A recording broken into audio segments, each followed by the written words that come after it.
All right, guys, Freddy Fabricate here again, and today I'm going to show you guys how to modify your Lincoln weldpak 3200s. We're going to be adding, well, I did it already, but I'm going to show you what I did. I added a much longer power cable. I went 1 gauge higher, I believe. I believe it came with a 14 gauge. I went up to like a 12. I'm running this on 120 volts, 20 amps. And what I'm going to add in this video is an outlet so that when I bring the welder out into the yard, I could basically use a grinder or a shop light or whatever I want. So I'll have a little, outlet receptacle. Just one of these I had laying around in my electric bin. I pulled it out and I'm just going to mount a little box right onto the back of the welder. All right, so this is my little Lincoln Electric weldpak 3200. I believe the newer version is like the 140 it's called or something like that. But this welder I've had for about 10 years. The thing has been a workhorse. I just pulled it apart to clean it and fix a couple things. I had a loose connection on my motor, but the motor still works great, drives, everything.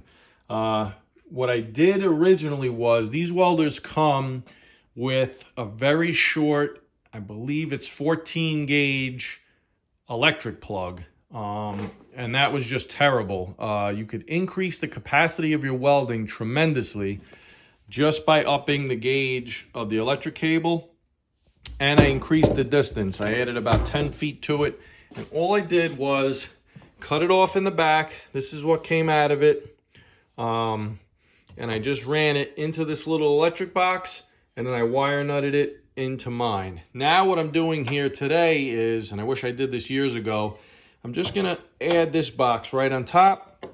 I pulled these out of my electric bin, and I'm gonna be giving myself a nice little outlet on the back of the welder. So when I'm out in the yard or far away from an outlet in the shop running it, I could hook up a little drop light, or I could run a grinder or something like that in between welding. So, all right, we'll see how it goes. All right, so here you can see this is the original wiring from the welder. I just ran it right out of the back, right into this box. And then this is my new cable coming out, which is definitely 12 gauge. So it was 14 gauge from the factory and very short. I now extended it to 10 feet and I upped it to 12 gauge. And then I just have some 12 gauge here that I'm gonna run up into this box.